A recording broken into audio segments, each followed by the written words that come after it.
Hello everyone and welcome to my God of Plus demo series. This series will be about playing an account from zero with only a Go Plus or a Gotcha. There will be certain exceptions like raids for instance, but the idea is to test what kind of results the Go Plus can get by running in the background all the time. Small disclaimer at the start. According to Niantic's terms of service, having multiple accounts or using third-party software like Gotcha is not allowed and considered cheating. I don't know anyone personally that got banned for either of those two offenses, but Niantic will consider this cheating, so don't try to replicate it. I also try to not influence other people as much as possible. Okay, for this challenge I thought about a set of rules to give us a framework to work with. Rule number 1. All catches and spins are done by the Gotcha or Go Plus. The sole exception to this rule will be raids. Raids are still an important part of the game and the only option to get legendary Pokemon, but it will be kinda limited by the second rule. Rule number 2. Everything is free to play. The only way to get coins is by putting Pokemon into gyms. With those coins I will probably focus mainly on storage, but depending on the event maybe lures or raid passes. Rule number 3. No battles. This challenge is all about catching Pokemon and nothing else. This means no arena, PvP, gym or rocket battles. Therefore I won't be able to take down gyms, but if they are already taken by my team, I can put a Pokemon in to get some coins.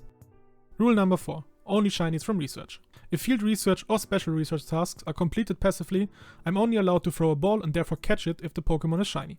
Everything else I have to flee from. Since the weekly research task blocks everything else, I have to catch and release those as well if they are not shiny. Rule 5. No trading. This one should be kinda self-explanatory, since this is all about catching Pokemon and nothing else, so there will be no trading allowed in any shape or form. And lastly, rule number 6. Friends are allowed. The XP gain from only catching with a Go Plus is insanely low and therefore I'll use friendship levels as another way to get XP. This will be done solely by opening and sending gifts. I also want to make this a way for people to keep track of their account outside of the videos. I'll add only viewers as friends and the trainer code is shown here. I will also link it in the description of every future video, so feel free to add me. My current plan is to post at least 1 to, maybe 3 videos per week in the series, giving updates how the account is doing, if I found something cool, and the progress in general, like how is everything going, and how it turns out. There are still some parts where I'm not quite sure how I should handle it, for instance special research. Most of the special research tasks are not able to be completed with the Gotcha, since you have to throw balls or do great catches, and I'm not sure if I want to complete them or just completely ignore them, since you can't progress any further in those if you don't complete the old ones. So right now I'm not quite sure if we should do it, since if you do it we can see some really cool Pokemon, like all of the end legendaries and mythical Pokemon. But on the other side it kinda beats the idea of the whole challenge, so I'm not sure if I want to do it, and you can let me know in the comments how you think about it, or if you want me to just stick to the rules and we never change anything about the rules. If you think some of the rules are like too hard or too easy, then again just let me know in the comments. I will also use this series to talk about practically everything, so current events or other stuff, so if you have any questions about the game in general, it's also a good place where you can just ask in the comments and I try to answer all of them in the next video. Currently in Pokemon Go we got the yearly Halloween event. In this event we have mostly dark or ghost types, or something that looks spooky. At least most of them do, not like the weird penguin that got released, and it could have easily been released during a Christmas event and no one would have noticed. I think with the bonuses that we get during the event, it's really nice for a new account, since we get double catch candy and double hatch candy and also double transfer candy. So with all these bonuses, it's kinda easy to really quickly get candy to evolve Pokemon. And on top of all of that, the current event also has really good spawns. So for instance, Ghastly and Haunter make for one of the best ghost attackers and later one of the best Megas, which is Gengar and Mega Gengar. Even though I think we won't get Mega Gengar anytime soon, since Mega Gengar left Mega raids last week, so right now we only have Mega Absol. So the only 2 raids that are available for me right now are Darkrai and Mega Absol.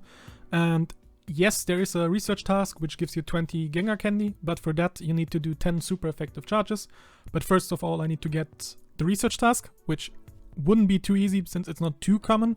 And then I need to get a super effective attacker, which in both cases would be fighting, fairy and bug types. None of them really spawn in the wild. Spinarak is only in research task in this week. Last week it was common in the wild, but right now it's not. And fighting types, yes, you can teach Darkrai Focus Blast, so that would be a way to do it. But since this entire account is free to play, I don't have enough coins, and I probably won't have enough coins to do too much of Darkrai raids. So I probably won't see a Mega Gengar anytime soon. The next spawn would be Murkrow. Murkrow is a really good flying type attacker, especially its evolution, Honchkrow. But right now I don't know how to get the stones for it to evolve. But maybe I find a way with the weekly research or anything later. Mischievous is also spawning, which is fine. Shuppet is spawning, which is also fine. Like I said before, Piplup is a fucking meme. Perline does nothing as well. Jamask is also in PvE not really usable. Litwick is really, really good, but it's also really rare, so I'm not sure if I will got a lot of Litwicks. I probably won't. I got some already in my instance before. I will show those later, but I wouldn't bank on it to be anything I can really go for. Also Phantom and Pumpkaboo are spawning right now, which are pretty cool, especially Pumpkaboo with its new size mechanic. But none of them are really useful. But in total, like, the spawns are fine. Like, I can get some really good attackers, but it's nothing really out of the ordinary or anything I think I will get a lot from. Before anyone asks, the reason I say Piplup is a meme is because you can't evolve it, so it will always say a Piplup, so there won't be any uses for it. The community day is also over already. There are also eggs. I'm not quite sure how much I can walk around during this event, so I probably won't hatch a lot of eggs, and to be honest, eggs are still a scam. Like, it's nearly never worth it to buy boxes or anything with incubators for it. Of course, if you want to collect it, go for it, but the chances are so extremely low, and the amount of money you need to invest into those is far too high. Like, eggs in Pokemon Go are not good. I would never recommend it for anyone to go after them. If you get it by chance, okay, that's fine, but don't believe that a lot of incubator means you get the shiny you want. There were also some events where Niantic kind of scammed the community, since they announced a shiny or they announced a new Pokemon into X and it was far too rare. Like, the best example would be Dino when it got released. They made a huge announcement and talked about how Dino is in X now, and they can't lie about it because the chance was abysmally small. For instance, the Silph Road, which is also active on Reddit, they did research about it, so they collected data from different players all over the world, and I think the results were like that the chance to hatch one was below 1%. So even an announced hatch that was like the featured Pokemon of this X, it was non-existent. But yeah, now let's go over the stuff we did today. I had to go plus running for I think 3 hours. At the start I used lures and instances to power this whole thing up. As you can see, today was also the Murkrow Spotlight Hour, so I have a lot of those. There's some Ghastly in between there. There's Pumpkaboo, Pidgeys, Dodos. Those all spawned before it. And probably the biggest surprise, I think I see it soon. Yes, I got a Litwick, which is really nice. But I think the IVs were like not too good. Nah, they are shit. But yeah, I actually got a shiny Yamask in like the shortest amount of time. I even need these on my mine account. So yay, we got a shiny in our like first 2 hours, I think. Yeah, something like that. Yeah, continuing on, like you see, there's a lot of gas. There's a Haunter. I think there's a good Haunter in there. I favorited it. But yeah, that's practically our catches for today. So it catched 173 Pokemon. I think I sent like 5 or 10 away for the research, but most of them are like still here. Also, like our starter Pokemon, I chose a Charmander because Mega Charizard. So later on I want to evolve this one, since it's the only Pokemon we catch in this whole challenge with our hands, like with a normal ball and not with the Gotcha or the Go Plus. Yeah, like I said before, this is the only shiny we got. Only is a good word, since it's insane that we already got one.